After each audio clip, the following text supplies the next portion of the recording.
దేవుని పరిశుద్ధ నామమునకు మహిమ కలుగును. ప్రియమైన బిడ్డలారా, ప్రభు ప్రేమించి మరోసారి ప్రభు మీ మధ్యకు నడిపించినందుకు నేను ఎంతగానో దేవునికి వందనాలు చెల్లిస్తుంటున్నాను. హల్లెలూయా, హల్లెలూయా.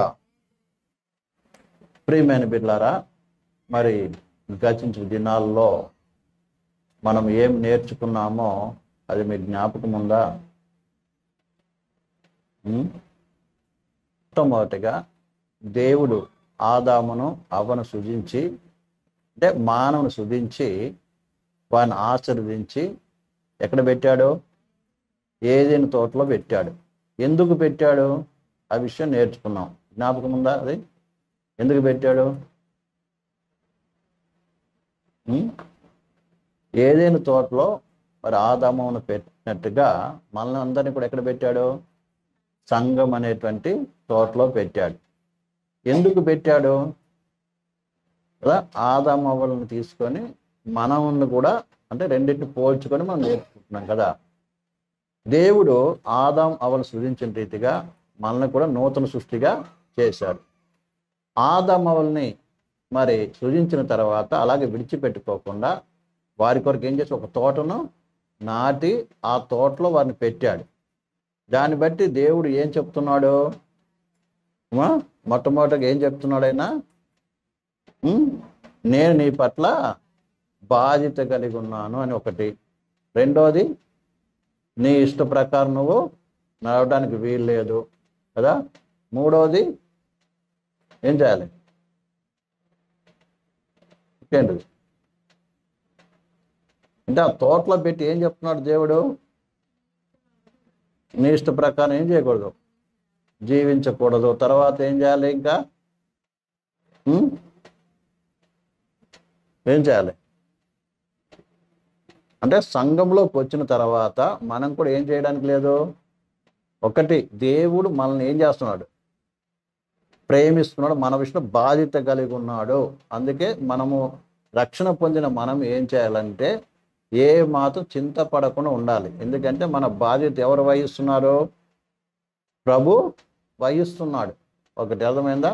రెండవది, నేను ఇప్పుడు బయట వ్యక్తిని కాదు, దేవుని సంఘం అనే తోటలో నేనేం చేస్తున్నాను? ఉన్నాను. కాబట్టి నేనేం చేయాలి? నా ఇష్ట ప్రకారము జీవించకూడదు. రెండోది, ఇక్కడ చెప్తున్నాడు మనకి హద్దులు కదా. తోట చుట్టూ ఏముంది? కంచె కూడా వేశాడు కదా. అంటే నాకు దేవునిలో ఏమున్నాయి? నాకు ఒక పరిమితి ఉంది, హద్దు ఉంది. హద్దు మీరు మనం ఏం చేయకూడదు? ప్రవర్తించకూడదు. అలాగనే ఇంకేం చేయాలి కదా? ఇంకా క్రమాన్ని నేర్చుకోవాలి కదా. అంటే ఆ తోటను చూసినప్పుడు తోట ఎలా ఉంటుంది? ఇప్పుడు తోటకిని అడవికిని ఏముంది? తేడా ఉందా లేదా? తోట అంటే ఉదాహరణ ఇంగ్లీష్లో గార్డెన్ అంటారు కదా. గార్డెన్ అంటే ఒక ఏమంటారు దాన్ని? ఇంకా గార్డెన్ అంటే ఏమంటారు దాన్ని? తోట. అంటే పార్క్, మన భాష చెప్పు, పార్క్ అర్థం కావడానికి కదా. పార్కులో చెట్లన్నీ ఎలా ఉంటాయి? ఒక క్రమంలో ఉంటుంది. ప్రతి ఒక్కటి కూడా నాటబడిన చెట్లు, అక్కడ మొలిచిన చెట్లు కావు. అర్థమైంది? అంటే దాని అర్థం ఏంటంటే దేవుడు మనందరినీ ఒక ప్రత్యేకమైన ఉద్దేశం ఏం చేశాడు? మనల్ని నాటాడు. అంటే ఒక్కొక్కరిని పట్ల దేవుడు గుంపుగా చూడ్డు. అర్థమైందండి? ఒక్కొక్కరిని కూడా ఏం చేస్తున్నాడు? ఆయన గమనిస్తూ ఉన్నాడు. అర్థమైందండి? మనం ఎవరు గమనించట్లేదు అని అనుకోకూడదు. అర్థమైందా? బహుశా మీరు చర్చికి వచ్చి ఏదో వెనక్కి కూర్చొని వెళ్ళిపోతుండొచ్చు. కొంతమంది ఉంటారుగా, సడన్గా వస్తారు, మధ్యలో నుంచి వెళ్ళిపోతుంటారు, ఎవరు చూడలేదు కదా అని కదా. లేకుంటే కొంతమంది వస్తారు, నన్ను ఎవరు పట్టించుకోవట్లేదు అని కూడా అనుకునే వాళ్ళు ఉంటారు కదండి. అయితే ప్రతి ఒక్కరిని ఎవరు గమనిస్తున్నారు? దేవుడు గమనిస్తున్నాడు. దేవుడు వారి యొక్క కష్టాలు కావచ్చు, ఏ మనసుతో వస్తున్నారో అన్నీ ఆయన చూస్తూ ఉన్నాడు. అర్థమైందా? ఒకళ్ళు తప్పు చేసి వచ్చినా చూస్తున్నాడు. అర్థమైందా? బాధతో వచ్చినా చూస్తున్నాడు. ఇంక ఏ స్థితిలో వచ్చినా అందరిని ఏం చేస్తున్నాడు? దేవుడు చూస్తూ ఉన్నాడు. అర్థమైందా? కాబట్టి తోటను చూసినప్పుడు ప్రతి చెట్టు నాటబడిన చెట్లు, అంటే దేవుని చేత నాటబడిన చెట్లు. అర్థమైందా? ఎవరు కూడా దేవుని దృష్టి కింద లేనివారు లేరు. అందరూ తర్వాత మనం నేర్చుకున్నాం ఏంటంటే ఫలించకపోవడానికి గల కారణము విషయమై పోయినసారి మనం ఏం చేసాం, నేర్చుకున్నాం కదా. మనం ఆ యొక్క ఉపమానం చూసుకున్నాం కదా, విత్తువాని గురించినటువంటి ఉపమానం గురించి నేర్చుకున్నాం. అందులో 30 దంతులుగా 60 దంతులుగా 100 అంతలుగా ఫలించకపోవడానికి కారణం ఏంటిది అని ప్రభు ముందుగా 3 విషయాలు చెప్పాడు. అర్థమైందండి. విత్తువాడు విత్తుతూ వెళ్తుండగా కొన్ని ఏం చేశాయి, మొట్టమొదట త్రోవ పక్కన పడ్డాయి. అర్థమైందా. రెండో విత్తనాలు కొన్ని ఏం చేశాయంట, మన్ను లేనిటువంటి రాతి నేలలో పడ్డాయంట. మరికొన్ని ఎక్కడ పడ్డాయి, ముళ్ళ మధ్యలో పడ్డాయి. అదే కొన్ని మాత్రం మంచి నేలలో పడ్డాయి. అర్థమైందంటే మొట్టమొదటి 3 విషయాలు మనం చూసినప్పుడు ఎందుకు మనం ఫలించలేకపోతాము అన్న విషయము తేటగా అందులో కనబడుతుంది. కాబట్టి మొన్న పోయినసారి మొట్టమొదటి నేర్చుకున్నాం కదా, ఫలించకపోవడానికి గల కారణం ఏంటిది, త్రోవ పక్కన పడటం, త్రోవలు ఉండటం. ఆ భూమిలో ఏమున్నాయమ్మా, త్రోవలు ఏర్పడ్డాయి, కంచె లేదు. అర్థమైందా. తర్వాత ఆ త్రోవ ఏర్పడడం బట్టి ఏమైంది, ఆ భూమి గట్టి పడిపోయింది. అర్థమైందా. కాబట్టి ఆ విషయాన్ని గురించి మనము పోయినసారి మనం బాగా నేర్చుకున్నాం. జ్ఞాపకం వచ్చింది ఇప్పుడు ఏమైనా, జ్ఞాపకం వచ్చిందా. కాబట్టి మనలో కూడా త్రోవలు అంటే ఏంటి అర్థము, త్రోవలు అంటే ఏంటి అర్థం అమ్మా, ఈ లోక సంబంధమైన వాటికి అన్నిటికీ ఏం ఇవ్వటము, మనసును ఇవ్వటము. అర్థమైందా. ఒక క్రమశిక్షణ వ్యక్తిగత జీవితంలో ఏం లేకపోవడం, అద్దు నియమించుకోకపోవటం. అద్దు అంటే ఏంటిది, దీనికి ముందు నేను అన్యుడను, ఒకప్పుడు దేవుని ఎరగనటువంటి వాడను, రక్షింపబడనటువంటి వాడను. అప్పుడు ఏం చేశాను, నా ఇష్టం వచ్చింది చూశాను, ఇష్టం వచ్చింది నడిచాను, ఇష్టం వచ్చిందల్లా మాట్లాడాను, ఏదైనా మనం చేశాను. కానీ ఇప్పుడు ఏమయ్యాను, నేను రక్షింపబడ్డాను, ప్రభు నమ్ముకున్నాను, నా హృదయంలో ప్రభుకు చోటు ఇచ్చాను. కాబట్టి ఈ హృదయంలో ఎవరు ఉండాలి, ప్రభు మాత్రం ఉండాలి, ప్రభు వాక్యం మాత్రమే ఉండాలి. అర్థమైందండి. కాబట్టి ముందులాగా నా హృదయంలో అన్నిటికీ ఏమి ఇవ్వకూడదు, నా హృదయంలో స్థలము ఇవ్వకూడదు అని నీ మటుకు నువ్వేం చేయాలి, నిర్ణయం తీసుకోవాలి. నేను అద్దులో ఉండాలి. ప్రధానికి ఏమో క్రమశిక్షణ, అద్దు ఉంది, దీనికి ముందు నేను నడవటానికి వీల్లేదు, దీనికి ముందులాగా నేను ఏంటి ఏదైతే అది చూడటానికి వీలు లేదు, దీనికి ముందులాగా ఏది పడితే అది మాట్లాడడానికి వీలు లేదు, దీని ముందులాగా ఏదంటే అది కోరుకోవడానికి నాకు వీలు లేదు, దీని ముందులాగా నేను ఏం చేయాలి అది నా ఇష్ట ప్రకారం నేను చేయటానికి వీలు లేదు. ఏదైనా కూడా దేవుని యొక్క అద్దులో, అద్దులోనే వాక్యపు క్రమంలోనే ఏం చేయాలి, నేను ఉండాలి. ఆదాము కూడా దేవుడు చెప్పిన క్రమం, నీ ముందు చుట్టూ అద్దు ఉంది కాబట్టి ఇందులో ఉండాలి తోటలో అని ఏం చేశాడు, దేవుడు తోటలో పెట్టాడు. అర్థమైందా. అదే రీతిగా నీ జీవితానికి విశ్వాసం, నీకు ఏం చేయాలి, ఒక అద్దును నీ కంచె వేసుకు, నీ మటుకు నువ్వే వేసుకోవాలి. నీ పొలానికి ఎవరు వేస్తారు, బయట వాళ్ళు వచ్చి వేస్తారా, నీ చేనుకి నీ భూమికి వచ్చి వేరే వాళ్ళు వేస్తారా, మీ ఇంటికి వచ్చి వేరే వాళ్ళు కంపౌండ్ వాళ్ళు కడతారా, నీ ఇంటికి నువ్వేం చేయాలి, నీ అద్దు ఎంత ఉందో అంత కట్టుకోవాలి. అర్థమైందా. ఏద్దులో, దేవుని వాక్యపు అద్దులో. అర్థమైందండి. అలా కట్టుకుంటేనే ఏం కాగలవు, విత్తనాలు వేయటానికి అవకాశం, అంటే మంచిగా ఏముంటుంది, దున్నటానికైనా దేనికైనా అవకాశము ఉంటూ ఉన్నది. నా మాట అర్థమవుతుంది మీకు అందరికీ. కాబట్టి రెండో త్రోవ పక్కన ఉండటం కూడా నేర్చుకున్నాం పోయినసారి కదా. త్రోవ పక్కన ఉన్నటువంటి గుడ్డివాడు గురించి, తర్వాత త్రోవ పక్కన ఉన్నటువంటి అంజూరపు చెట్టు గురించి, తర్వాత త్రోవ పక్కన పడి ఉన్నటువంటి ఆ యొక్క దొంగల చేత కొట్టబడినటువంటి వ్యక్తి గురించి. కదా, అర్థమైందండి. కాబట్టి నువ్వు ఫలించాలంటే ఎక్కడ ఉండకూడదు, త్రోవ పక్కలో ఉండడానికి కూడా వీళ్ళు. త్రోవ పక్కలో ఉండకుండా ఎక్కడ ఉండాలి, తోటలో ఉండాలి. అర్థమైందండి. అంటే తోట అనేది ఏం చూపిస్తుంది మనకి, తోట అంటే ఏంటిది, సంఘము లోపల ఉండాలి. అప్పుడు నువ్వేమవుతావు, ఫలిస్తావు. అర్థమైందండి. కాబట్టి ఈ విషయాన్ని మనం గమనించాలి. ఈరోజు దినమున చూడండి, మనం అందరం కూడా పరిశుద్ధ గ్రంథాన్ని తెరిచి, ప్రియమైన బిడ్డలారా, మత్తయి సువార్త 13వ అధ్యాయము 28వ వాక్యం చదువుకుందాం. 13:28. ఇరవై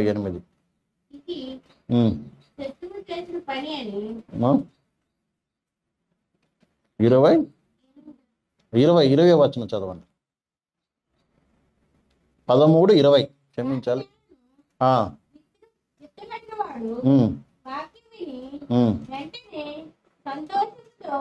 దాన్ని అంగీకరించేవాడు అయితే అతనిలో వేరు లేనందున అతడు కొంతకాలం నిలుచును. దాని వాక్యము నిమిత్తము ప్రమేయమును హింసను కలుగుగానే అభ్యంతరపడును. చాలా అదే వచనం మళ్ళీ మార్కు సువార్త 4:16 కూడా ఉంది. అది కూడా చదువు. 4:16, లోక 8:13 కూడా ఉంది.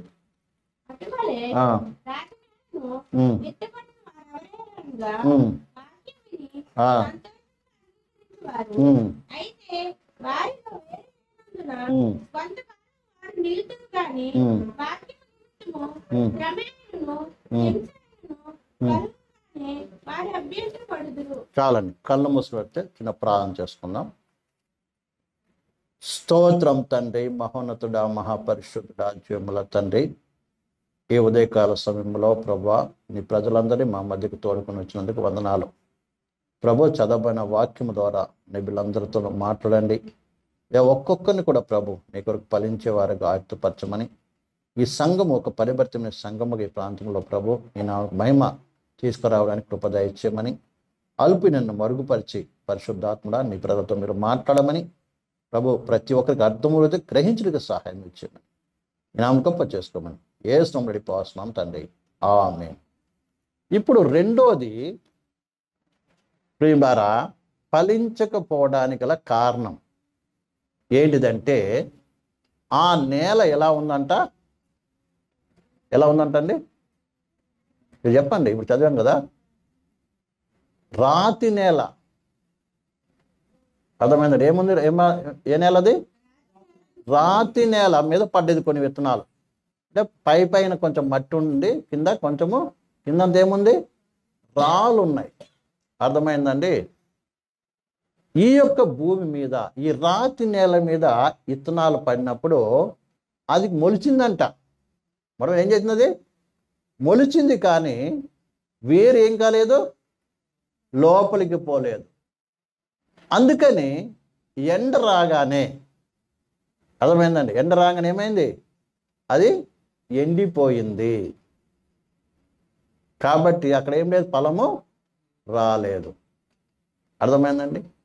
ఈ విషయాన్ని మనసులో బాగా అర్థం చేసుకోవాలి. అంటే మన హృదయం అనే నేల ఏ రీతిగా ఉంది? అర్థమైందండి? ఏ రీతిగా ఉంది? ఎందుకు మనం ఫలించలేకపోవడం అంటే మన హృదయాలు కూడా ఏముంటాయి? రాతి నేల వలె ఉంటుంది. రాయి ఏం చూపిస్తుంది చెప్పండి? రాయి ఏం చూపిస్తుంది? కఠినత్వాన్ని చూపిస్తుంది. రాయి ఏం చూపిస్తుందండి? కఠినత్వాన్ని చూపిస్తుంది. వింటున్నారు మాట? అర్థమవుతుందండి? ఎవరి హృదయం అయితే కఠినముగా ఉందో ఆ కఠిన హృదయాలలో దేవుని వాక్యం ఏం అవుతుంది? లోతుకు వెళ్ళదు. అర్థమవుతుందండి? లోతుకు వెళ్ళదు. వాక్యం వింటాం కదా, వాక్యమే వింటున్నాం. నమాట అర్థమవుతుంది మీకు అందరికీ? వాక్యమే వింటున్నాం. భలే దేవుడు నాతో మాట్లాడాడని కూడా మనం ఏం చేస్తాం? ఒప్పుకుంటాం, పశ్చాత్తాపడతాం, ఏడుస్తాం. ప్రియమైన బిళ్ళారా, బాగానే ఉంటుంది అప్పటి వరకు. కానీ లోతైనటువంటి ఒక సమర్ప అనేది ఏముండదు, ఉండదు. ఆ దినం మట్టికే, అర్థమైంది కదా, ఆ దినం మట్టికే ప్రార్థన, ఆ దినం మట్టికే పశ్చాత్తాపం, ఆ దినం మట్టుకే ఇది. కానీ బయటికి వెళ్ళంగానే ఏ సమర్పణ చేసుకున్నామో దానికి వ్యతిరేకముగా నీకు శోధన శ్రమలు వచ్చినప్పుడు ఏమవుతావు?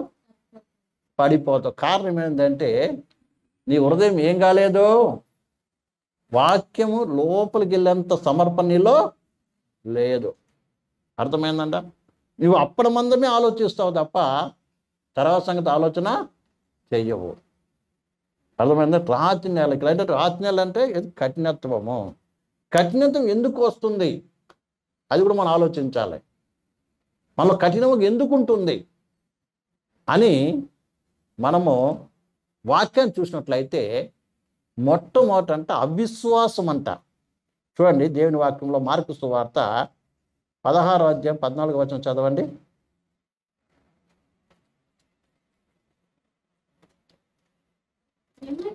పిమ్మట శిశువులు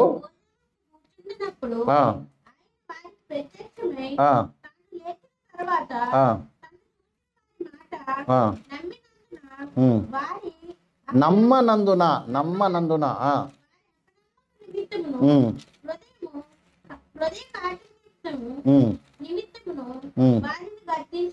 ఇక్కడేంట నమ్మలేదు. ఇక్కడ యేసు ప్రభు బ్రతికున్నప్పుడే శిష్యులకు ఏం చేశాడండి? ఇదిగో నేను యెరూషలేముకి వెళ్తున్నాము, నన్ను ఏం చేస్తారు? పట్టుకుంటారు, తర్వాత ఏం చేస్తారు? హింసిస్తారు, తర్వాత ఏం చేస్తారు? నన్ను సిలువ వేసి చంపేస్తారు, మూడో దినం ఏం చేస్తాను? నేను తిరిగి లేస్తానని శిశువులకు చాలాసార్లు చెప్పాడు. ఒకసారి కాదు, చాలాసార్లు చెప్పాడు. అయినా కూడా ఈ శిష్యులు ఏం చేయలేదు? ఆయన మాటను నమ్మలేదు. అర్థమైందండి? నమ్మలేదు. చివరికి ఎదురుగా వచ్చి నిలబడినా, పునరుద్ధానికి వచ్చి నిలబడినా కూడా వీళ్ళు ఏమవుతారు? నమ్మలేని పరిస్థితిలోనే ఉన్నారు. అర్థమైందండి? కారణం ఏంటిది? వాళ్ళని అప్పనమ్మకత బట్టి వారి హృదయం ఏమైంది? లెక్క ప్రకారం ప్రభువుని చూడని ఏం చేయాలి? ప్రభువానికి స్తోత్రమైన ఆయన ఎదుట ఏం చేయాలి? సాగిలు పడాలి కదండి. ఎవరు నువ్వు చెప్పినట్టుగా ఏం చేసావు? బ్రతికొచ్చావు అని ఏం చేయాలి? ఆయన స్తుతించి ఆరాధన చెయ్యాలి. కానీ ఆ పని చెయ్యలేదు. ఆరాధన అంటే అర్థం ఏంటిది? పరిపూర్ణంగా ఆయన చేతికి మనము సమర్పించుకోవటం. హల్లెలూయా, హల్లెలూయా. ప్రభువా, ఇదిగో నా జీవితము నీ వాక్యానికి అప్పగిస్తున్నానని హృదయపూర్వకంగా ఏం చేయడం? ఆయన సన్నిధిలో మనం అప్పగించుకోవడం, విరిగి నలిగిన మనసుతో ఏం చేయడం? మనకి అప్పగించుకోవటం. ప్రేమారా, అలాంటి వాక్యం విన్నప్పుడు ప్రభువా నిజంగా నేనేం కావాలి? నా జీవితాన్ని వాక్య ప్రకారం ఏం చేయాలి? ఉండాలి నాయన. ఎలాంటి శ్రమ వచ్చినా సరే, కష్టం వచ్చినా సరే నీవు నన్ను నిలబెట్టాలి ప్రభా, నేను నిలబడాలి ప్రభా అన్నటువంటి ఏం చేయాలి? లోతైన సమర్పణ జీవితం కావాలి. ఆ క్రీస్తు ప్రేమకు నీ జీవితం ఏం చేయాలి? పరిపూర్ణంగా నీ హృదయంలో స్థానం ఇవ్వాలి. అందుకంటాడు దేవుని వాక్యంలో, ప్రేమ యందు మీరు వేరు పారాలంటున్నాడు. విశ్వాసం ఏం చేయాలంట? వేరు పారాలి. కేవలం వాక్యం వింటేనే సరిపోదు. చూడండి, ఉదాహరణకి విత్తనం వేసాం అనుకోండి. విత్తనం వేసిన తర్వాత ఏం చేయాలి? దానికి నీళ్లు పోయాలి. అర్థమైందా? నీళ్లు పోసే కూడా కింద భూమి కూడా ఎలా ఉండాలి? మెత్తగా ఉండాలి. రాళ్ళుంటే పోతే నువ్వు ఎంత నీళ్ళు పోసినా ప్రయోజనం ఉండదు. కాబట్టి వేరు లోపలికి పోవడానికి మొట్టమొదటి ఏం కావాలి? నీళ్ళు కావాలి. మన్ను కూడా ఏం కావాలి? మెత్తగా ఉండాలి. అలాగనే వాక్యం వింటున్నటువంటి నీవు ఆ వాక్యాన్ని కేవలం ఇక్కడ కాదు ప్రార్థించేది, ఇక్కడ ప్రార్థన చేయడం మంచిదే. తర్వాత కూడా ఏం చేయాలి? ఆ వాక్యం ద్వారా ఆ యొక్క స్థితి అంటే నువ్వు ఏ రీతిగా అయితే ఉండాలని ప్రభు కోరుకున్నాడో, ఆ విషయం దేనికైతే నువ్వు సమర్పణ చేసుకున్నావో ఆ విషయాన్ని మళ్ళీ ఇక్కడితో మర్చిపోకుండా ఆ విషయంలో అనుదినం ఏం చేయాలి? నువ్వు విరిగి నలిగిన మనసు ఏం చేయాలి? కన్నీటితో రోజు ఏం చేయాలి? దాని కొరకు మొరపెట్టాలి. ఉదాహరణకి ఇలా ఒక కోపమే ఉందనుకుందాం, అబద్ధమాడే స్వభావం ఉందనుకుందాం. ఇప్పుడు నువ్వేళ మారాలని దేవుడు ఏం చేశాడు? మాట్లాడాడు నీతో. మరి అవును ప్రభా, నాలో ఉంది ప్రభా అబద్ధమాడే అలవాటు, లేకుంటే కోపపడే అలవాటు, కొట్లాడే అలవాటు నాలో ఉంది ప్రభా అని ఏం చేసావు? ఇక్కడ పశ్చాత్తాపడ్డావు, ఏడ్చావు. అర్థమైందా? సమర్పణ చేసుకున్నావు. ఇక్కడితో నువ్వు మర్చిపోతావు. ఇంటికి వెళ్ళంగానే మళ్ళీ మామూలే ఉంటుంది. అప్పుడు అది ఫలిస్తుందా? ఫలించదు. ఇక దాన్ని మర్చిపోకూడదు. అవును, ప్రభు ఇతను మాట్లాడాడు నాతో. ఇక దాని కొరకు రోజు అనుదినం మోకరించినప్పుడు ఏం చేయాలి? ప్రభా, ఈ కోపాన్ని నేనేం చేయాలి? విడిచిపెట్టడానికి సహాయం చేయి, దానికి తొలగించు ప్రభా. లేకపోతే ఈ యొక్క ఏదైతే దేవుడు మనకి చదివిచ్చాడో ఆ విషయం ఏం చేయాలి? మనము అనుదినము, అర్థమైంది, దాటి నుంచి మనం విడుదల పొందేదాకా, వాటి నుంచి మార్పు పొందేదాకా అవసరం ఉపవాసం ఉండి ఏం చేయాలి? దాని కొరకు ప్రార్థించాలి. అర్థమైందండి? నీళ్ళు రోజు పోస్తూ ఉండాలి. అప్పుడే దేవునితో మొలక ఎత్తుతుంది, ఫలిస్తుంది. అదే రీతిగా అలాగే నువ్వు పరిశుద్ధ గ్రంథం చదువుతున్నావు, దేవునితో మాట్లాడుతున్నాడు. ఏ రీతిగానే దేవుడు నీతో మాట్లాడినప్పుడు ఏం చేయాలి? దాని కొరకు ఆ విషయంలో నువ్వు ఎదిగేంత వరకు, ఆ విషయంలో నువ్వు మారేంత వరకు, ఆ విషయంలో నువ్వు బలపడేంత వరకు కూడా ఏం చేయాలి? నువ్వు అనుదినము కన్నీటితో నువ్వు ఏం చేయాలి? దేవుని దగ్గర మొరపెడుతూ నిన్ను సమర్పణ చేసుకుంటూ ఏం చేయాలి? ఉంటేనే ఏమవుతావు? ఫలిస్తావు. లేకుంటే ఇక్కడ మాత్రం ఏదో ప్రార్థన చేసేసి మళ్ళీ ఆ విషయం మర్చిపోయి మళ్ళీ వెళ్ళిపోయి యథావిధిగా ఉన్నప్పుడు ఏమవుతుందమ్మా? నీకు తగిన శోధన వస్తుంది. అర్థమైందా? శ్రమలు వస్తాయి. ఏమవుతావు? అప్పుడు ఎండిపోతావు. ఫలభర్తం ఉంటుంది. యథావిధిగా ఏమంటావు? నీ పనికి రావటం, వాక్యం వినటం, ఆ టైంలో ఏరవటం, మళ్ళీ మర్చిపోవటం, మళ్ళీ బయటికి వెళ్ళిన తర్వాత ఏంటుంది? అలాగే ఉంటావు తప్ప ఆత్మీయంగా నువ్వేమో ఎదగో, ఫలించడానికి ప్రయోజనము లేదు. చివరికి నీలో నీవేమొచ్చేస్తుంది? ఎంత ప్రార్థన చేసినా కూడా నాకు మార్పు రావట్లేదు ఎందుకు అనుకో, నీకు నీవేమొచ్చుంది? నిరాశ, నిస్పృహ, అవిశ్వాసం వచ్చి ఏం చేస్తావు? చివరికి దేవుని దగ్గర నుంచి దూరం వెళ్ళిపోతావు. అలాంటి పరిస్థితి ఏర్పడుతుంది. అందుకే రాతి నేల, అందుకంటే చూడండి 40 ఒకసారి చదువుదాం ప్రేమ. 46 యెషయా గ్రంథము 46 12 కూడా చదువు. 12 46 12 చదవండి. 46 12. కఠిన వృద్ధులై నీతికి దూరముగా ఉన్నవారులారా, నా మాట ఆలకించుడి. నా నీతిని దగ్గరికి రప్పించున్నాను, అది దూరముగా లేదు. నా రక్షణ ఆలస్యము చేయలేదు. చాలండి. ఇక్కడ దేవుడు పిలుస్తున్నాడు ఎవరిని? కఠిన హృదయులను. అర్థమైందండి? ఎవరిని పిలుస్తున్నాడండి? కఠిన హృదయులను పిలుస్తున్నాడు. ఏమని పిలుస్తున్నాడు? నీతికి దూరముగా ఉన్నవారులారా, నా మాట ఆలకించుడి. నా నీతిని దగ్గరికి రప్పించి ఉన్నాను, అది దూరముగా లేదు. ఈ కఠిన హృదయులు ఏమనుకుంటున్నారంట చెప్పండి? ఈ రాతి హృదయం లాంటి ఉన్నటువంటి వారు ఏమనుకుంటున్నారంటే, నేను దేవుని నీతిని పొందాలంటే, దేవుడిచ్చే రక్షణ పొందాలంటే ఏం చేయాలి? నేను ఎంత ప్రయాసపడాలని ముందే ఏమవుతారు తెలుసా? అంత ఖచ్చితంగా మేము ఉండలేమండి, అంతగా మేము నీతిగా మేము బ్రతకలేమండి అని ముందుగానే ఏం చేస్తారంట కొంతమంది డిసైడ్ చేసుకుంటారు. కొంతమంది ముందుగానే ఏం చేస్తారమ్మా? నిర్ణయం తీసేసుకుంటారు. ఏమంటే మనం అంత భక్తి ఉండలేములేండి, అంత కష్టపడలేములేండి, అంతగా మనం బతకలేమండి ఈ లోకంలో అని ఏం చేస్తారు? ముందుగానే నిర్ణయం చేసుకుంటారు. అది కూడా కఠినత్వమే. మాట అర్థమవుతుంది మీకు అందరికీ? మన వల్ల కాదు, మనం చేయలేము, మనం అడుగులు ముందుకు లేరు, ఇంత ఖచ్చితంగా మనం ఉండలేము అని ముందుగానే ఏం చేస్తారండి? డిసైడ్ అంటే వాళ్ళ హృదయం ఏమో ఆల్రెడీ కఠినము చేసేసుకుంటున్నారు. అలాంటి వారితో కూడా దేవుడు ఏమని అడుగుతా? అయ్యా, నువ్వు నా దగ్గర రావాల్సిన పని లేదు, నేను నీ దగ్గరికి రప్పిస్తున్నాను, నా నీతిని రప్పిస్తున్నాను, రక్షణ రప్పిస్తున్నాను, అన్ని నీ దగ్గరికి పంపిస్తున్నాను. నువ్వు జస్ట్ ఏం చేయి? హృదయపూర్వకంగా లోబడు. హృదయపూర్వకంగా నువ్వేం చేయి? దాన్ని రిసీవ్ చేసుకో, దాన్ని పొందుకో. నీ హృదయంలో నా వాక్యానికి ఏం చేయి? పరిపూర్ణంగా చోటివ్వు. హృదయం ఏం చేయాలండి? హృదయంలో ఎవరికి దేని చోటు ఇవ్వాలి? నీ ఆలోచన, నీ తలంపులు, నీ యొక్క ఉద్దేశాలు పక్కన పెట్టేసేసి హృదయపూర్వకంగా దేవునికి ఏం చేయి, నువ్వు చోటివు. ప్రభా, నేనైతే బలహీను, నా స్థితి ఇలా ఉంది, నా వలైతే కాదు, అన్ని నువ్వు చేయగల శక్తివంతుడు. ఇదిగో ప్రభా, నా హృదయాన్ని పరిపూర్ణంగా నీ యొక్క వాక్యానికి ఏం చేస్తున్నాను, అప్పగిస్తున్నాను. నేను నీ వాక్య నా హృదయంలో నివసింప చేయి ప్రభా అని ఎప్పుడైతే ప్రార్థన చేస్తూ నీ జీవితాన్ని అప్పగించుకుంటావో, ఈ వాక్యం ఎంత గొప్ప శక్తివంతమైనది తెలుసా మీకు? ఈ వాక్యం ఎంత గొప్ప శక్తివంతమైనదండి. మామూలు శక్తి కాదు. అర్థమైందండి? ఒక్క మాటతోనే ఈ సకల సృష్టి ఏమైంది, సృష్టింపబడింది. అంత పవర్ఫుల్ అండి.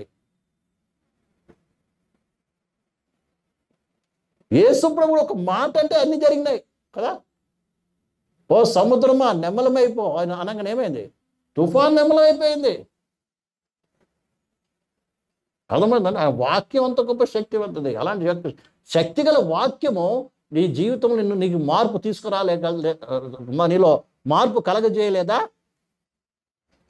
ఆ వాక్యం నిన్ను ఏం చేయలేదు, నిన్ను బలపరచలేదా?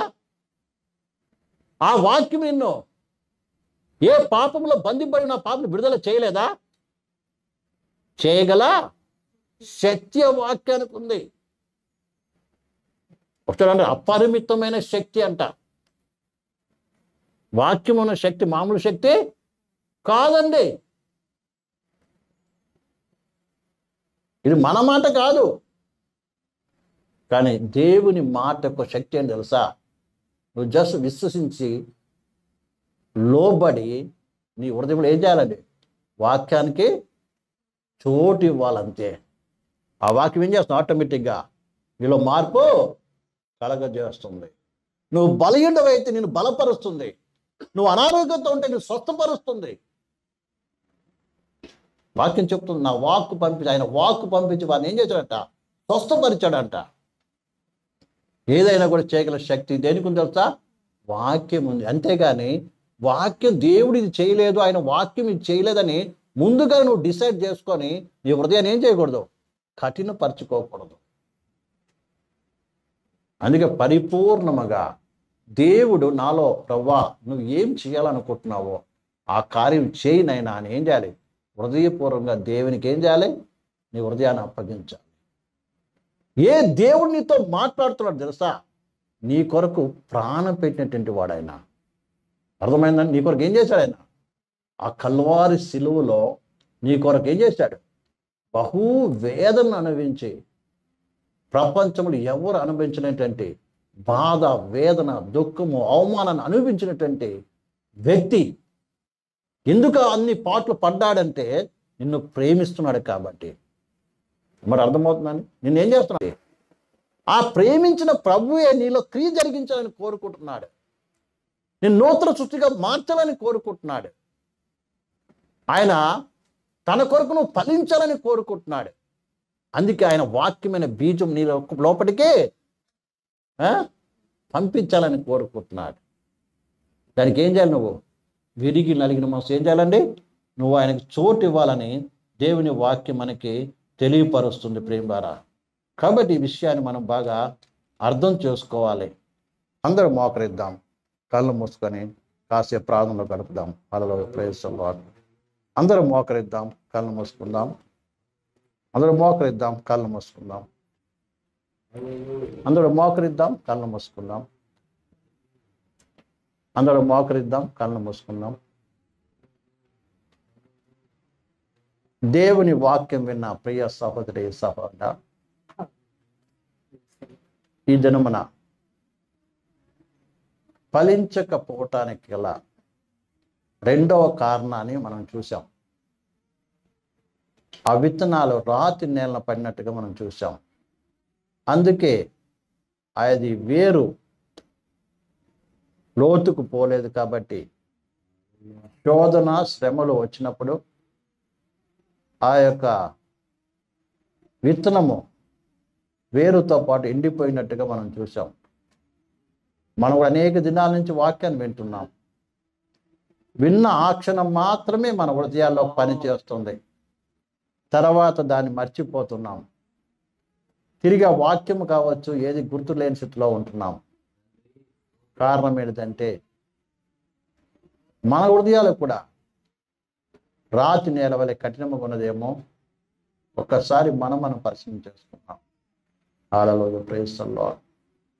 మన హృదయంలో దేవుని వాక్యము ఎందుకు నివసించటం లేదు? ఎందుకు దేవుని వాక్యము ప్రకారం మన జీవితము ఉండటం లేదు? పరిశీలన చేసుకొని ఈ దినం ప్రభువా నిజంగా ఎంతో వాక్యం విన్నప్పటికీ కూడా ఆ వాక్యం నా జీవితంలో మార్పు కలిగి చేయలేకపోతుంది. దానికి కారణం నేను కఠినుడిగా ఉండడం బట్టే, నా విశ్వాసాన్ని బట్టో, లోబడకపోవటాన్ని బట్టో, నా యొక్క పాపాన్ని బట్టో ప్రభు నా హృదయం కఠినపరచబడి ఉంది. దయచేసి నన్ను యొక్క మధ్యాహ్న కాల సమయంలో క్షమించు ప్రభు, శుద్ధి చేయి ప్రభు. అయ్యా, నేను నీ కొరకు ఫలించుట కొరకు నువ్వు నన్ను ఏర్పాటు చేసుకున్నావు నాయనా. దయచేసి ప్రభా నాలో ఈ రాతి హృదయాన్ని తీసివేసి మాంసు హృదయం దయచేయి. నాలో రాతిని తీసివేసి మెత్తటి మన్నుగా లోతుగా వేరుపారేటువంటి యొక్క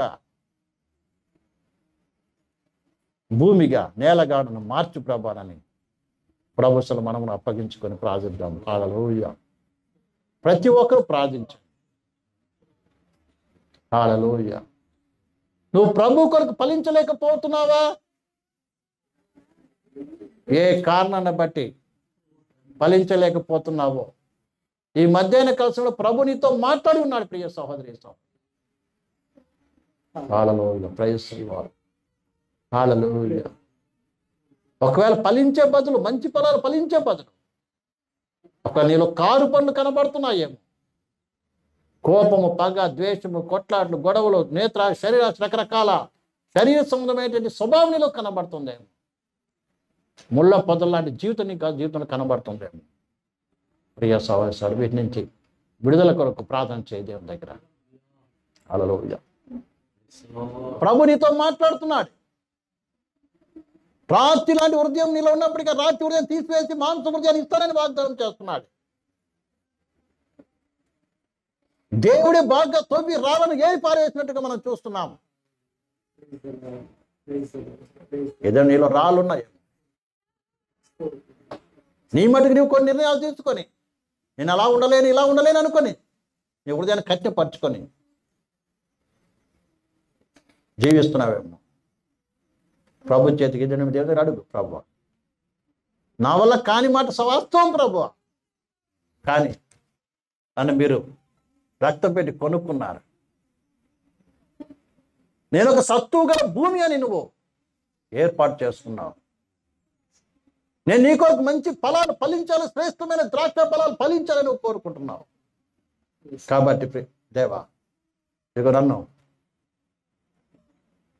ఆ యొక్క ద్రాక్షను బాగు చేసిన రీతిగా నన్ను కూడా ప్రభు బాగు చేసి నీకు ఫలించేటట్టు చేయమని దేవుని దగ్గర మనం మొరపెట్టుకుందాం. హల్లెలూయా.